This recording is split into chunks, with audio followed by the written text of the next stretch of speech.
and welcome to American Epoxy. We are currently relaunching our social media, so go ahead, like, share, and subscribe those videos or those photos. And welcome to our first ever Tabletop Thursday. Tabletop Thursdays, we are here just to show and share some videos of jobs that we are currently doing.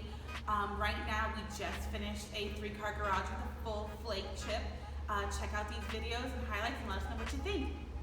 This current job is a 3-car garage with Orbit chip. Here's that finished job now, and to get to this final look, we grind the current floor, smoothing it out to promote the epoxy adhesion. We grind and then grind some more until the entire surface is smooth.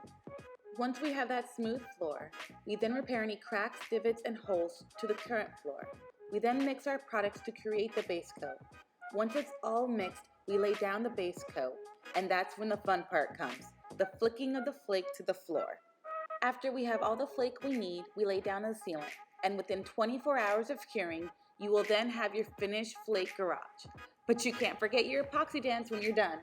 Tell us what you think about it, and don't forget to like, comment, and share this video.